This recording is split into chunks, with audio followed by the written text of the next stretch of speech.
Good morning and welcome to this week's edition of Tourismus Namibia, our weekly tourism show where we bring you some topics and obviously introduce you to different destinations and then hopefully have a few interesting interviews or stories for you. The idea is obviously to do this as much as possible by bringing you videos so that you've got a better idea of what it's all about. My name is Frank Steffen, as you can see on the screen, and I'll be your host for the next half an hour or so. So welcome once again. Up next, we've got Topics First.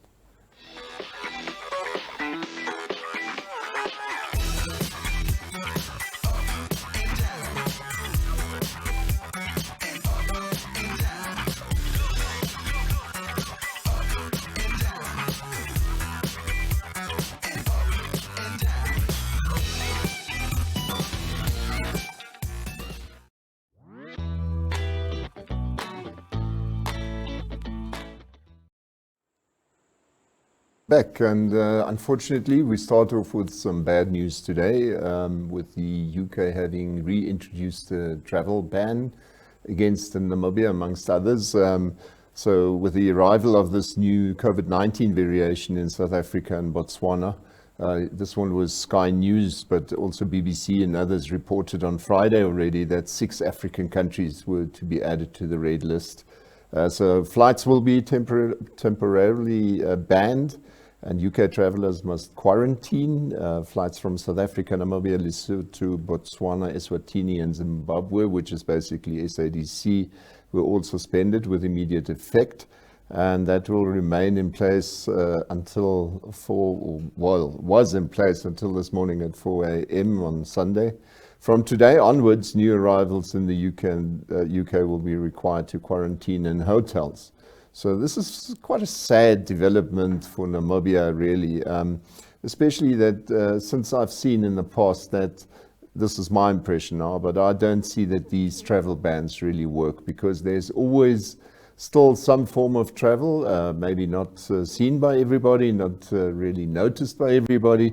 But I mean, at the end of the day, every variation of COVID-19 was able to spread throughout the world. So as far as I'm concerned, the travel bans is not really the success, but rather the fact that if travel is allowed, that it is being done safely. So I can only speak from my own opinion, but as far as I'm concerned, it's much more important that people get vaccinated so that we know that we've done the best to contain this. And it's proven time and again that vaccination is really the only way in which we get control over this. Right, up next, just a quick update on Recon Africa.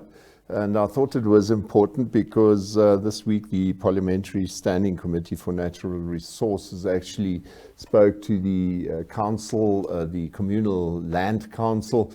And what essentially transpired is that the committee confirmed that Recon Africa was occupying land, basically illegally. One can't say it is not right, it's illegal. But the committee now, the Parliamentary Standing Committee, was quick to basically bully the council and the communal leaders, which I think is a bit wrong, because as the council pointed out to the committee, is that we were told this is a fact, this is a government decision. And it was like that. I was up there and I can confirm that everybody up there said we can't do much about it because government has decided. So clearly that message was passed on, and it was passed on by the Ministry of Mines and Energy, it was passed on by the Ministry of Agriculture, and it was passed on by the Ministry of Environment and Forestry and Tourism. It was only when people were complaining to them that they would always say, no, but we can't do much about it, speak to the council. The council would then say, sorry, we have been told it's a government decision, and pass back to the ministry. Sometimes people would be reverted back to Recon Africa. Recon Africa would always pull up their shoulders and say, no, but this is not our decision, it's a government decision. So people were given the runaround and nobody was prepared to own up and take a decision, say what is what. And now suddenly everybody is scurrying around and trying to blame the next party. And I'm sorry, this has been going on for almost a year now. Well, it's basically a year in December now. And government cannot suddenly say, oh, but we did not know what went on in this case. They were totally part of this deal. They're 10% shareholders, and they're supposed to know what's going on. So to now suddenly start passing the buck is not on. And fact of the matter is Recon Africa at every point has transgressed the law over and over and over again. They were drilling for water without the necessary permits. They were, in fact, carrying on with the drilling exploration, which was not authorized at the time yet. They had placed themselves on that area at Kave, where you saw that photo now, and it turned out that they didn't have the land authority, had not granted them that right. There is a very specific law in Namibia which says up front people have to apply to the land board of that region. It's a communal land board. They decide whether it should be okay, but at the end of the day, the chief has to okay it. And if it is like in Mbambi's case, it is in part of the protected forest, then even that forestry committee must approve it before you can occupy any land, never mind the fact that you go and drill holes into the ground and keep lying about the fact that you're entitled to do so. So Recon Africa pretty much on their back foot this week, because they were quick to point out in one of these state-owned newspapers that no, but they had the authority. Authority on what? Based on somebody saying yes, or was it in writing? Where is it in writing? Why is it that they can never show where it was done in writing?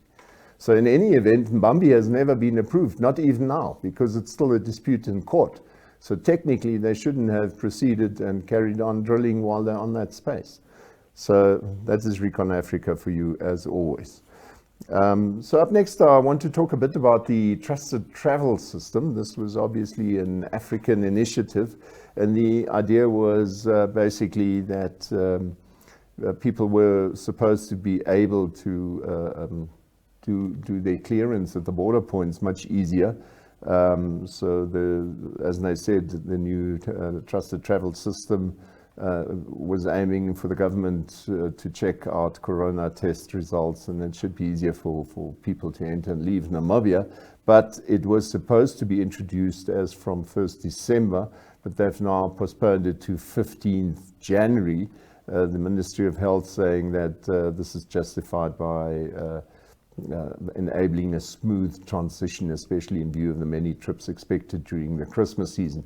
Now, we know for a fact that the other day people were arriving in Namibia, and it was after that debacle that people quickly realized, nope, we're not ready for this thing yet.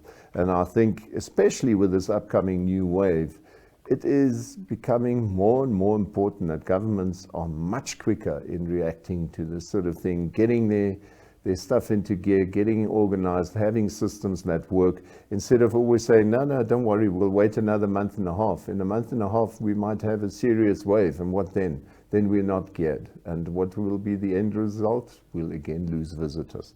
So that's my 10 cents on that one.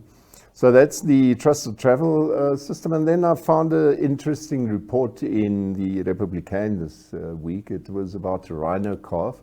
There was a story, this is about 6 weeks ago, and this is now, her name is Mwezi, a little black rhino calf whose mother was shot dead by poachers, and she now seems to cope on her own.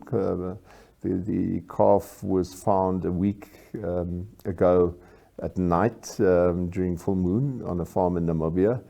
And after, like I said, her mom had been killed 6 weeks earlier. And according to Björn Basler of the Helmeringhausen Hotel, Mwezi survived alone in the veld for a whole month. And he's quoted in the Republican, "It's a miracle she was able to keep herself alive for 4 weeks. She now apparently needs 18 to 28 liters of fat-free milk. And that is why the Helmeringhausen Hotel started a Christmas milk collection campaign. And as you can see there on her mouth, that milk is obviously something that she loves clearly. So hopefully she will survive and will be maintained and be possibly brought to a farm where she can survive if she's not there already. So those were our topics for today. Up next, we've got destinations.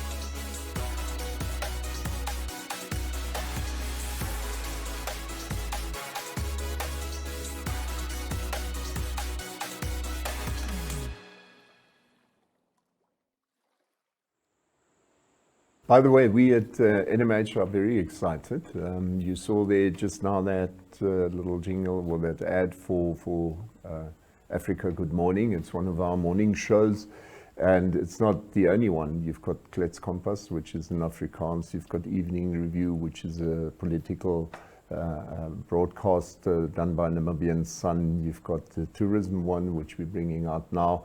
And so for the whole of the day, we've got shows currently carrying on. And until now, you were able to view them on the internet page of 1UP2. Just the 1 up and the digit 2.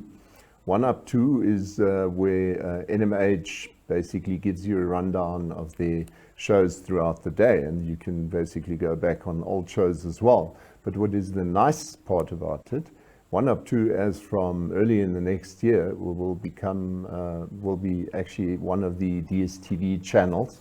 So you will be able to see NMH news throughout the world, basically, throughout the world, if you've got a DSTV connection, that is. But never mind whether you Google it and you put it, look it up on the internet page, or whether you actually go to the TV channel. We're very delighted in reaching so many more people, and hopefully Tourismus, as part of that whole initiative, will be able to reach many more readers, and hopefully readers and watchers and viewers and whatever, and hopefully we'll convince you to come to Namibia. So very exciting. And talking about Destination Namibia, so up next, Tanya Bowser, she visited Cape Cross Lodge and spoke to Mrs. Downing. So Cape Cross Lodge, have a look at the video. This is basically where it's situated, just a bit up from Henties Bay as you go up the Skeleton Coast, and there you've got Cape Cross Lodge, where you also find all these seals and so on. So there you have an indication of where it is. Now let's listen what they had to say. Hi, my name is Nadine Downing. I'm the General Manager of Cape Cross Lodge, which is nestled in between the Atlantic and the Namib Desert, and it's about 123 km north of Swakopmund. Why was the lodge built here in the middle of nowhere?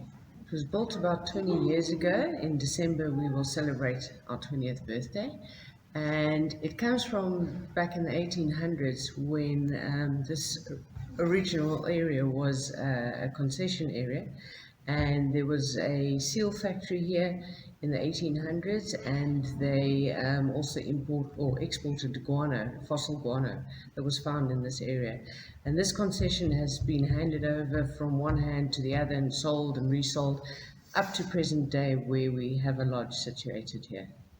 How big is the lodge? How many people can sleep? But you've also got a camping place, so lodge and camping place. Yes, we've got one self-catering unit which can sleep 4, and ideal for a family of 4. And then we've got 21 campsites with hot and cold water facilities, ablution block, fireplace, fire area, little kitchenette area, and then we have 20 sea-facing rooms with ensuite bathrooms and their own private balcony. With so many people in the desert, where do you get your water supply from? We treat water like gold on site. We actually desalinate all our own potable water. We extract from the sea, And this is done by a natural process through the beach sand is the first filtering process, and then through reverse osmosis we produce our potable water on site.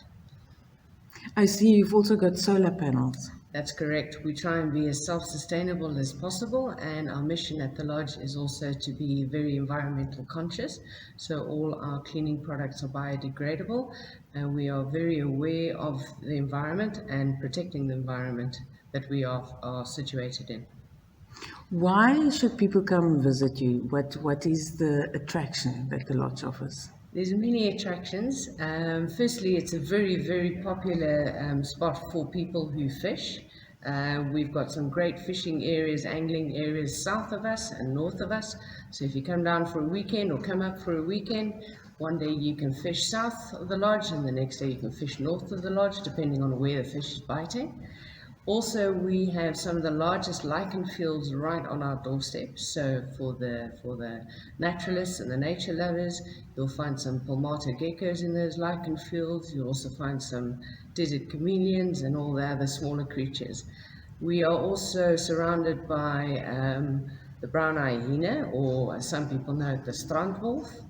And we have natural scavengers here and predators here, brown hyenas. And we're also situated next to one of the largest seal reserves, seal colonies of the Cape Fur seal. You've also got a museum. Yes.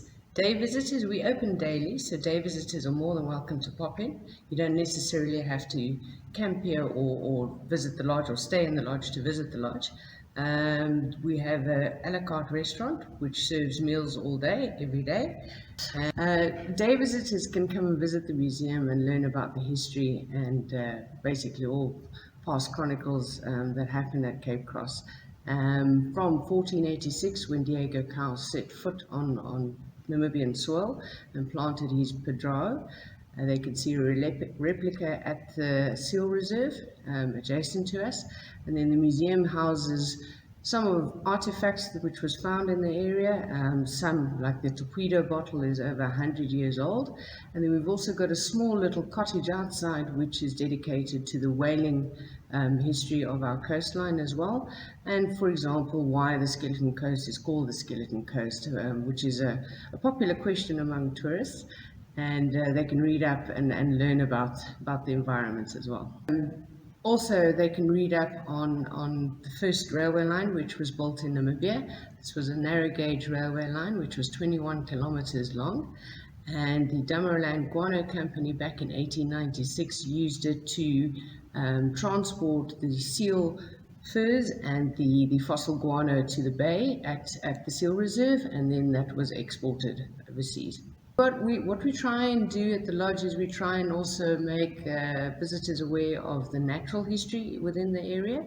We do have certain times of year where whales pass by, and they'll either be traveling down south or moving up north on their migration pattern. Typically you could see the southern right whale and the humpback whale.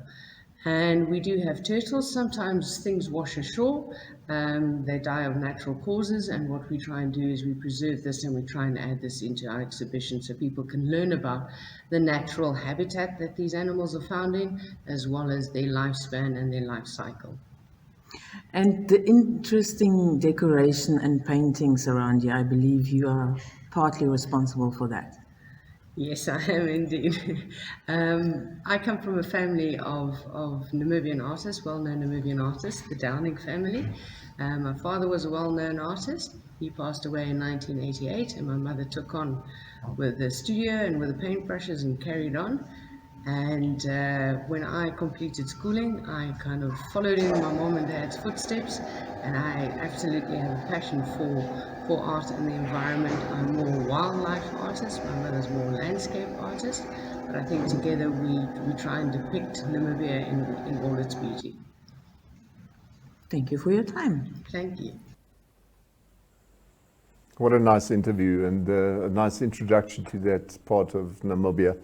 I've been there before and I've actually even stayed in that hotel. Very nice place to stay at. I can really recommend it. And it's nice to be somewhat different because it's totally quiet. You only hear the sea there when you stay a night there or longer. Up next, we have another contribution. It's from Esther Kamati, and she shows us or introduces us to the Tsumeb Wineries. It's basically, if you look at this, this is the sort of western part of Tsumeb. You can actually see the main road leading into the town there, and out again, obviously. There on the back side, you've got the road that leads back to the main road that on the left-hand side goes up towards Ondangwa. So it's at that intersection there, you've got Tsumeb Wineries, just outside town. This is not far. We're talking something like 5 or 6 kilometers. So, but anyway, so Esther visited Tsumeb Wineries, which she says is 7 kilometers. There you have it, outside Tsumeb, and where a proudly local wine is produced from the soil of the land of the brave, as she put it. We take a peek inside the available rooms, because they're there as well, and take a stroll through the vineyard, something different for a change. Have a look at the video.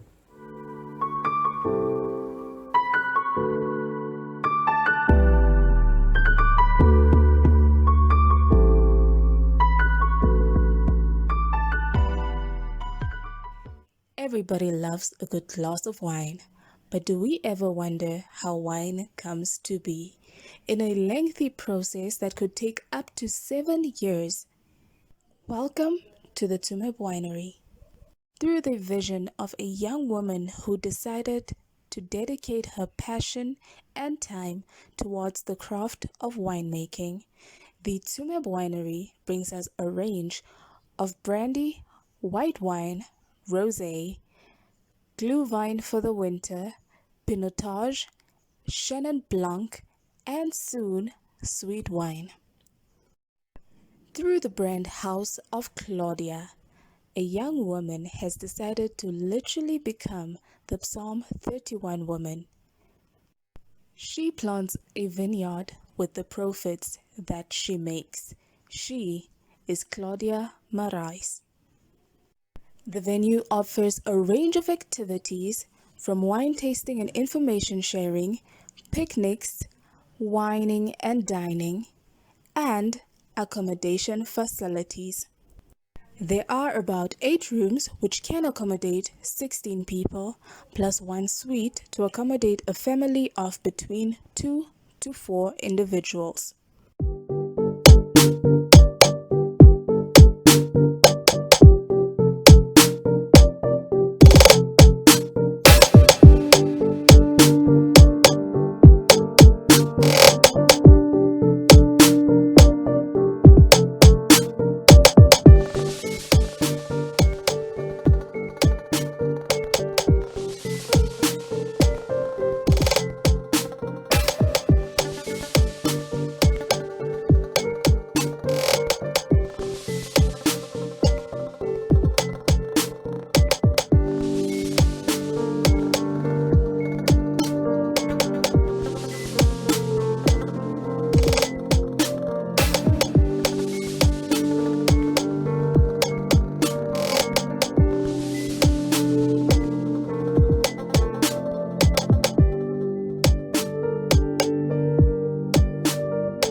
Also a venue available for several events, which includes a hall which can be filled to the capacity of 250 people, and smaller event venues to accommodate between 10 to 50 and 10 to 30 individuals.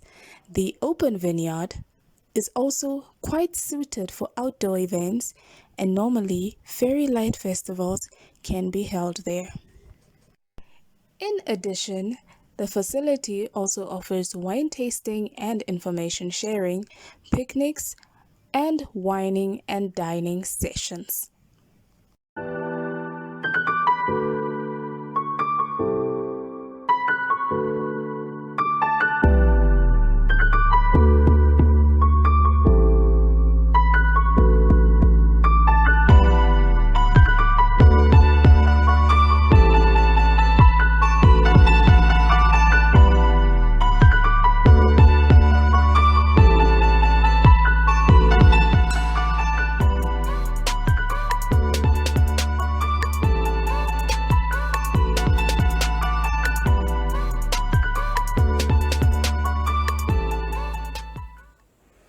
Yeah, what a nice place to go to. I was born in Tsumeb, so I have to declare my interest. I would certainly stay there. Yeah, and then up next, it seems to me, this was not chosen by me, by the way. These people decide themselves what they want to talk about. The colleagues of mine, I simply invite them to provide material to the show. So it's pure chance. I was born in Tsumeb, but I was also raised in Lüderitz.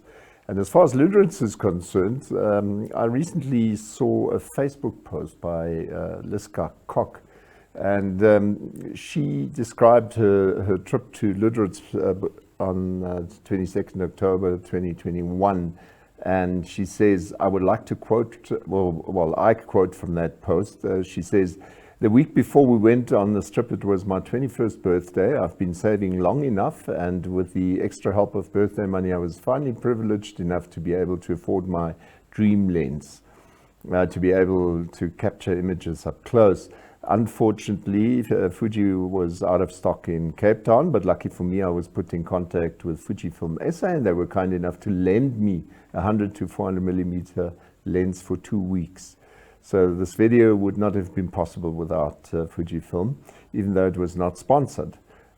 Indirectly it was, I suppose. Lüderitz has always been a town close to my heart because this is the town where my parents' love for each other grew for 15 years before they had me.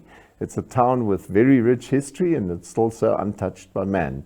So I then contacted Liska, and she was gracious enough to actually provide a perfect piece of video material to me. Have a look. It's the 4th of September, and I find myself in a strange place physically, emotionally, and spiritually. I'm in a small coastal town in Namibia, Lüderitz.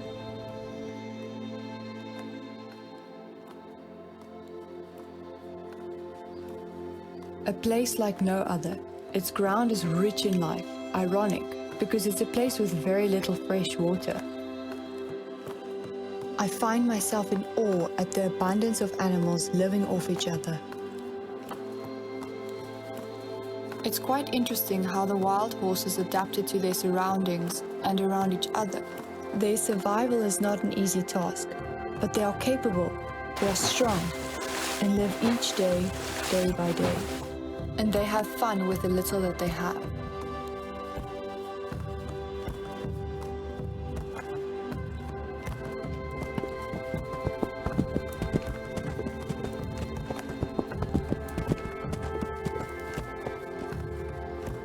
While sipping the water, the oryx wait their turn patiently in the blistering sun, and finally they make their way to the water, but still skittish.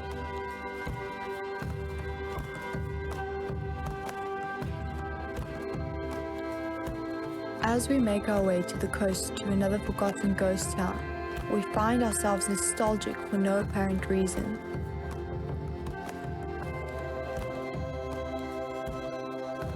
It's funny how people can feel no sentiment towards a place when they are chasing money. And it's amazing how the ancestral Germans built structures back then. Because it's been 100 years and houses are still standing, only the sand and wind moved in. Don't forget, nature always takes back. While walking silently into an old casino, we encounter what is called a brown hyena.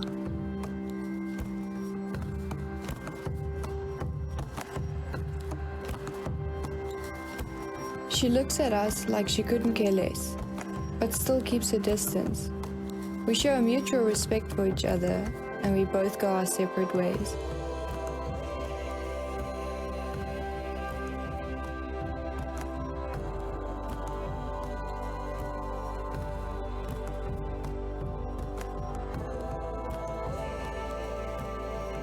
Back at sea, we are welcomed by dolphins swimming beside us. We arrive at an island dedicated to penguins, Halifax Island. We move forward to the fjord with the locals alongside us. There is minimal visibility, but this creates a different aesthetic to diving. It reminds me to look up instead of down, and that beauty lies in front of me.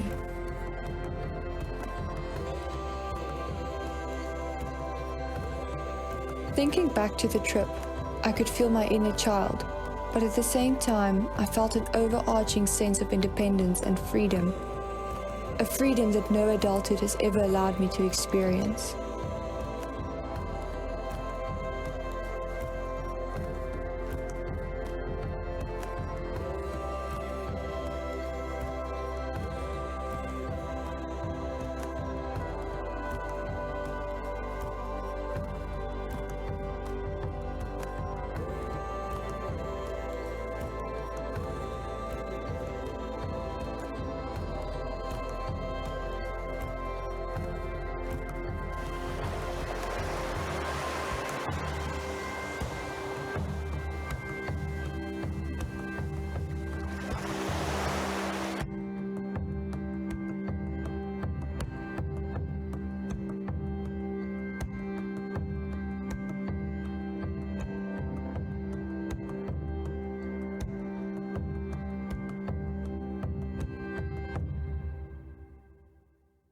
Yeah, that was quite a nice contribution by Liska Kock. It's not every day that you see a young person capturing something like this so perfectly. So thank you very much to Liska. She's not part of NMH. This was a private contribution, and you are obviously welcome to do the same.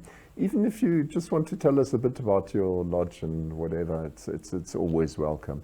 So that was Lüderitz for you as a destination, well, we've brought it to you often, so it was just nice to see that other people feel the same as we do.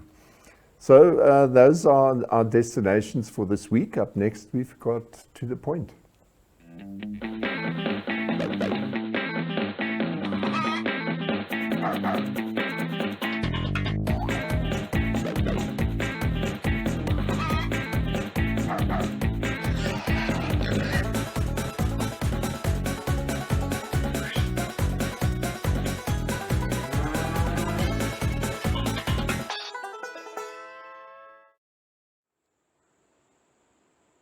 And it was quite interesting. I'm part of a WhatsApp group that revolves around how to get the tourism industry going again, how to revive it. And so I saw Peter Boer, and he's of Pelynamo Tour Guide Club, Namibia.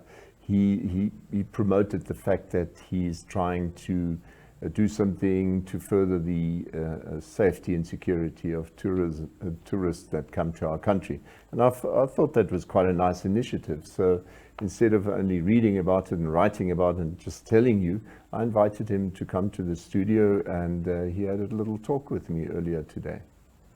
Yeah, as you can see, I'm not alone in the studio anymore. It's Peter Boer, as you can see there on the screen. Peter, welcome. Thank you, Frank, and I really appreciate it. And good day, everyone. Yeah, it's Peter. The reason why I invited Peter was, and I must look it up again, he's Pelynamo Tour Guide Club of Namibia. That's correct. Yes. Okay, so I invited him because I saw on the tourism revival site that he was speaking about what he's doing and how this should positively impact on our tourism industry in terms of safety to tourism. So Peter, maybe you want to introduce yourself and just explain what it is about. Yeah, thank you, Frank. My name is Peter, and my surname is Boer.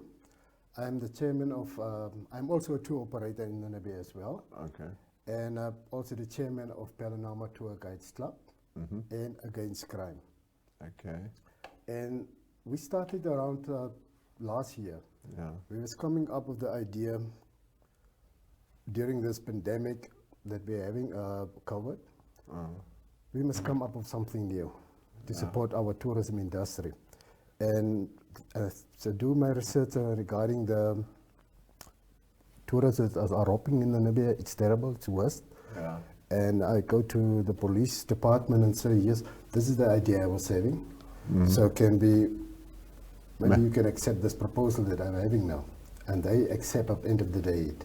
So the idea was basically you had a look at the tourism situation with more and more people being robbed.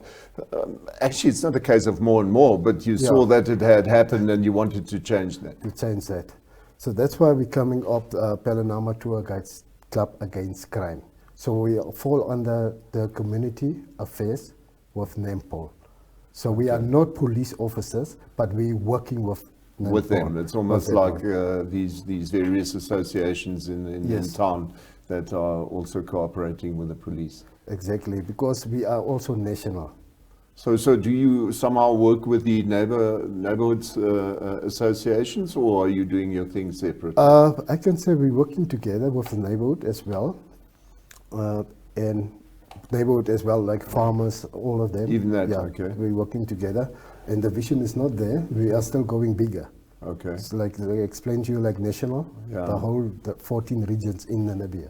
So all the tour guides, are they buying into this concept? And is the idea then that if you see something is going wrong, that you all are on the phone and you've got WhatsApp groups or whatever, and Yeah. you communicate? What happens here, we have a specific group, official group that only police members are only, and then you find the info against crime. You report it immediately. But if it's a major serious case, we call directly. That's why we create a WhatsApp group. So everyone can read it through, and we take action from there. But as member against crime, you always report.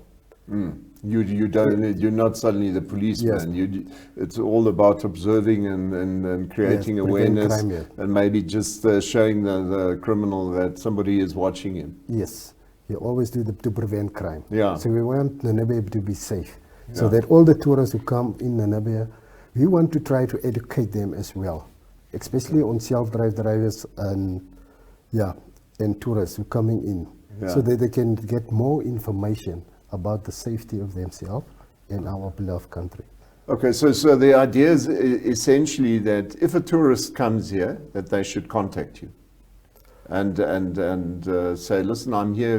Would you like to inform me, or how does this whole thing work? How do you contact the tourists? We have a plan, like we will have an office, so we try to get the office at the airport as well. Okay. And to make it more comfortable for everyone who come in, then we will just do a briefing, because we know each and everyone want to go on the tour. So that will be 4 minutes, Yeah. 5 minutes. That is the vision we're having. But soon Okay, it so will- the idea is the tourist lands, and as they touch down, hopefully you'll be able to speak to the tour operators and whoever and tell them, listen, by the way, why don't you bring your guests over to my site quickly? We just do a short briefing. briefing, so that they can know exactly where to go and where not to go. Yeah, Especially like we have a lot of problems during Etosha National Park. Some people, they go inside and they don't respect the protocols and the safety. Yeah. Often, unfortunately, it's a fact. I think it's not only people from overseas, it's often local people as well. Exactly. I always call them idiots, to be dead honest, because they get out of their car in a place where a lion is just happy to feed on you. And that is a problem we're having. Yeah. So that's why we try to prevent it, so that Namibia can be safe. That is Okay, the so vision. it's not only about criminals, it's about general how we behave, how our guests behave, and just make them more aware of situations that could work out badly for them. Yes, that is the Okay. main thing that we For are example, don't drive into, Yeah. sorry, but Havana at the middle of the night and be surprised Yeah. that you're being robbed or something like that. And the good part of it is, especially we also do patrols with NAMPOL. Okay, During operations, we are allowed to do that with them. okay, And we are also fall under Tourism Protection Unit as well. okay, So we are well organized. okay. So- So how do you fund this whole thing? Yes, we do it volunteer, Wow, okay, and we do it for the community.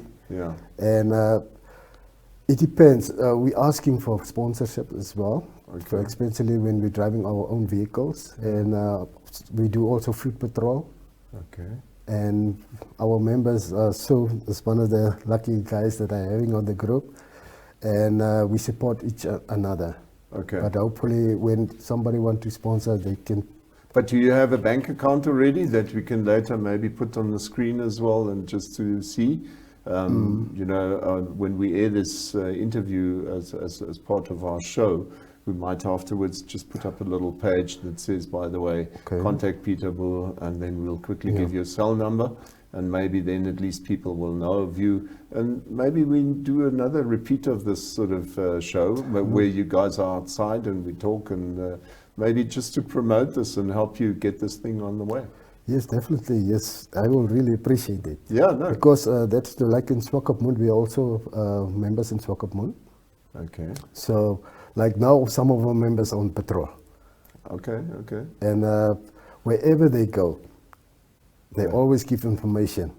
If I noticed you had 2 cell phones there as you came inside. Yeah, definitely. Yes. So they must also inform wherever they go, just for the safety. Because he can travel up to house, those Lüderitz, and somebody gets stuck. Then our members try to assist them. And so this is much more than just criminal awareness. Yeah. It's really almost a tourist assist organization. Yes. Yeah, I think this can really go forward and grow still. So I wish you every luck on that one. And like I said, I think what we now need to do is we'll get the information from Peter and make it available to you guys.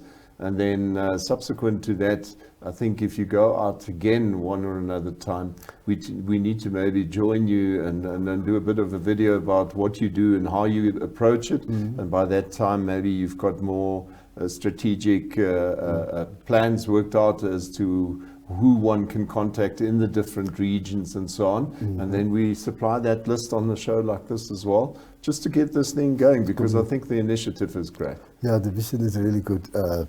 We want to extend more than the people had expected. Because one thing I want to mention, this is not for guides only. All tour operators are also welcome to join us. Even if it is only to be part of the system, and sort of interactive. It's not about guides. We want a safe country. Okay. And the tourists who visit Namibia must be feel safe. Okay. And that is the vision we're having. So as one, we can sort it out and work as like a one family. No, like I said, I wish you every bit of luck on that.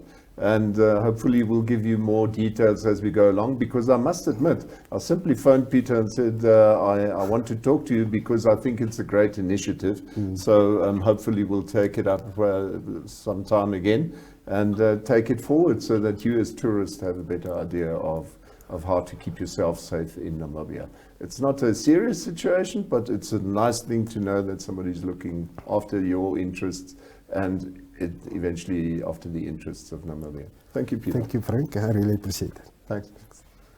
Right, and that was Peter Boer. We wish him all the luck. At the bottom, you will be able to see his contact details. It's his cell number, that's Peter Boer, and a colleague of his. And we first wanted to put down the bank details there, but then we decided against it. I think it's much better that if you want to support this organization, Pelynamo, then contact Peter or Reggie Wenzel, and they can tell you what the best is, how you can support them, whether it's in kind or even financially.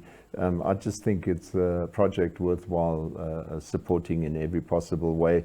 He later on still told me that they're actually allowed to do civil arrests, and they've done so already. So if you want to actually join them on a patrol because you're part of the tourism industry and you want to see whether you want to support it and in which way you can do it, he said to me, you're welcome to contact him as well, and maybe just find out how to best do it, or even join him on a patrol. So that was Peter Boer. And then Claudia Reiter, a colleague of mine at the Allgemeine Zeitung, she spoke to nature activist Owen Kataparrot Muhenje. And I sent her up to the Kaokoveld recently, and we will still bring you a report on that. And Owen is the son of the first Himba man to do conservation in the northern part of Namibia. And so he explains what he does to create awareness regarding the use of plastic in Namibia. His next project is to walk from Lusaka to Windhoek to inform the locals how bad plastic is for the environment. Have a look. Yeah, my name is Owen Kataparrot Muhenje. I'm originally from Van Zeilpas, but for the moment I live in Epupas. Okay. All right, so tell me a little about a bit about yourself. What do you do? How do people know you? Why do people know you? Well, people, they know me as a crazy man. Okay. That is a joke. All right. So I'm actually a son of the legend. Mm-hmm. I was born by my father, who is Langman Muhenje. Mm-hmm. He was the first Imbaman to do the conservation in the northern western part of the countries. Okay. With Cress Air. I don't know if you ever heard about Cress Air. Okay. He didn't write any books about himself, but that is the great guys that every single man in Kaokoveld that knows. Okay. The other name, it used to be known as Matwi, because he was having a big ears, like horse. All right. So by hobby, I like hiking. Mm-hmm. But at one point, like 2 years ago, I started to raise awareness against the nature destruction on the Kunenes. Okay. So now when we talk about nature destruction, we used to have a man-made flood that used to kill the whole vegetation of the whole Kunenes. All right. So 2 years ago, I decided to do a walk to raise awareness and to tell the people on the ground that the flood that we used to have is a man-made flood, is not a natural flood. Okay. So when I'm saying it's a man-made, because the whole Kunene River, as you can see, it have 4 dams. We have 3 dams in Angola and 1 in Namibia. Okay. So between the 4 dams, there is no any cooperation. So the first dam, they just open the waters and they don't ask the second one, like how much water you have and all this kind of stuff. Yeah. So they see water is coming, they open their sluices and water kill the whole vegetation. Okay.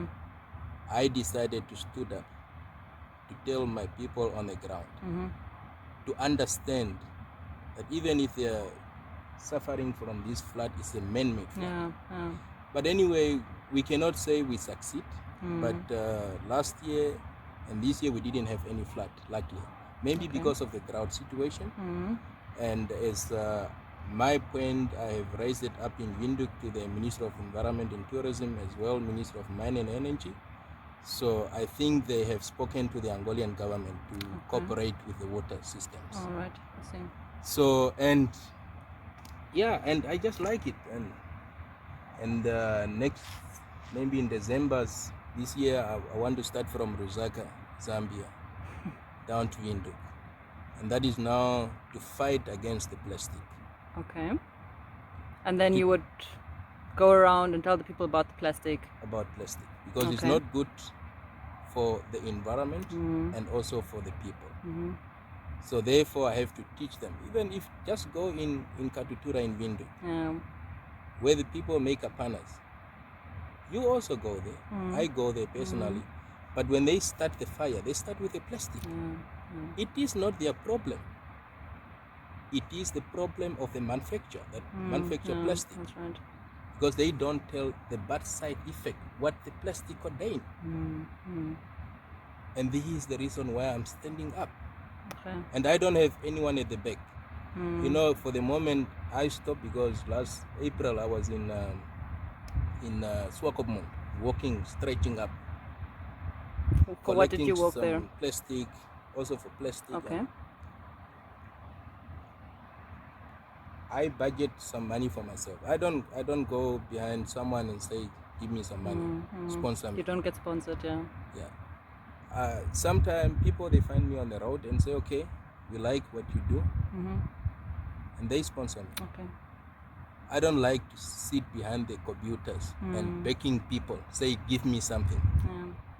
If you find me on the road and you think what I'm doing is a great stuff for me, for you, and for your kid, and for my kid, that is the time that you have to stand up and put your cent in me. Yeah, that's right. I have rejected a lot of funding. Okay. Because I know people that some of them, they are not eco-friendly. I cannot accept someone who is not eco-friendly. That is not me. That's true. I'm not a man after money. I'm not a man after cents. I have the dignity. I respect myself, I respect the planet. That's why I stood up. And I have a big plan, like next year, when I finish the one from Lusaka, I will start up in Poland, down to Namibia, cycling, but that will be cycling all the way down. So the main reason why I'm studying now in Lusaka is just to, well, I'm waiting for my visa. When I get my visa, I go to Poland, start from Poland, cycling all the way down to Namibia. And what is the cause of that then? Same thing. Also plastic. Yes. Plastic. Okay. So, and mainly I'm fighting against not all different kind of plastic. I'm fighting against the microplastic, you know, the one we shop in. Yeah, exactly. So because it's not so necessary that we keep on using those kind of plastic. Not necessary. So we can have a cotton bags. We can make something else. And this is a very serious issue that everyone have to tackle it. And it's like a condoms. Sorry to say this, but it's like a condom. It's a virus. You know, fish, they can eat plastic. And we eat fish. Then there is a virus in fish that we are eating. So we need to find a way. If we Namibians saying, okay, we cannot manage to buy a cotton bag, we must ask for sponsor, like for condoms. It's the same system. We must go there. Very simple. Full stop. Thank you. Yeah, and that was Owen for you, Owen Muhenje. We wish him all the best, and maybe you want to support him. So let's see how that goes. But that that actually brings us to the end of the show, which is a bit longer today. I hope you enjoyed what we brought you, and hope to see you next week again. Until then, remain healthy and look after yourself, especially now that we've got this new COVID variant. So please look after yourself. Until then, goodbye.